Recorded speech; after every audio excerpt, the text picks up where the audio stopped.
So in the garage here, doing a little maintenance and had detected a vibration on my machine this winter, and I was starting to fear that it might be my front drive axle that drives the track.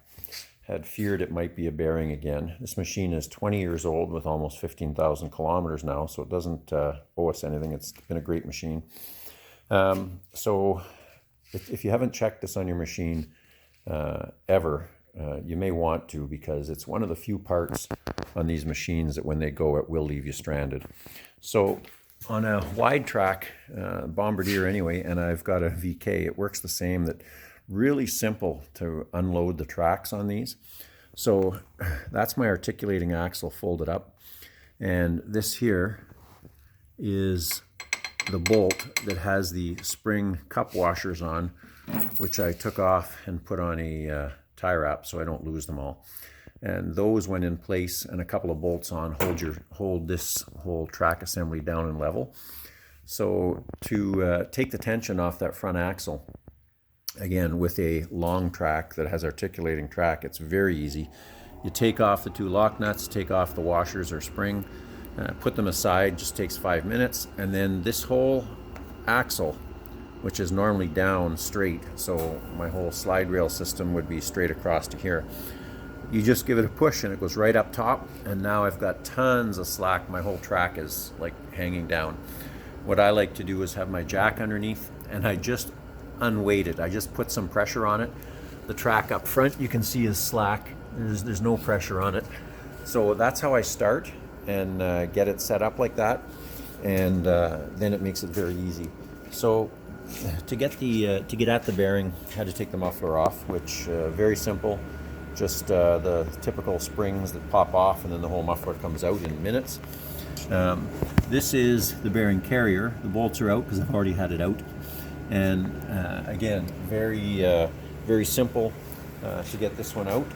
And there's a plate that goes on the inside, and that plate on the inside has welded nuts to it, so it makes it very easy to undo it. So this is the backer plate on the inside, and you can see the nuts are welded on.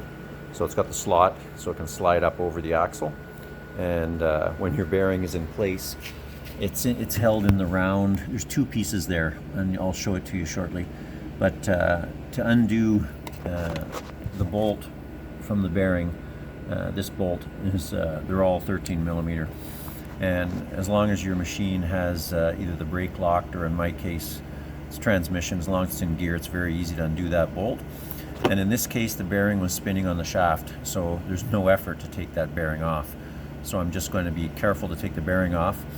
In this machine, I have a transmission. It's got high-low range on the other side.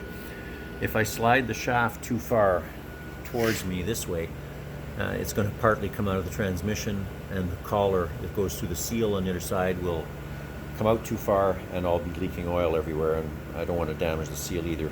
I've already leaked a little bit, just loosening things up, but I'll pull that off.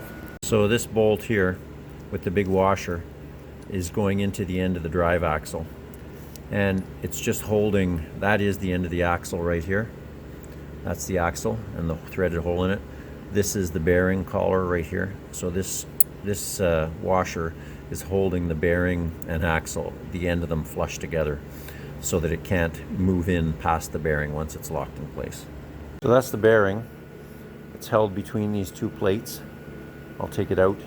But the bearing itself has a couple of set screws to lock it to the shaft. In my case, those screws had stripped, slid, and it's just rolling in there. So there's the bearing with the locking collar. That taper inside is ground off because the shaft was moving. It was sliding out of the transmission towards the bearing and into the bearing, because the bearing was no longer locked to the shaft. So it's worn my shaft, and you can see it. And anyway, very lucky that it didn't slide out any further and lose the oil in my transmission, because that would have been the end of me. So this is the inside view. I have put the bearing collar back in place just so it can be seen in place here. So what we're looking at here is this This part here is the bearing, and on it are 2 set screws. One's up top there.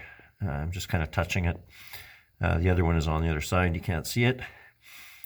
What we're looking at here, this shiny part, is the drive axle. And it's shiny because it was sliding back and forth, in and out, and grinding up the bearing and slipping out of the transmission as it was moving.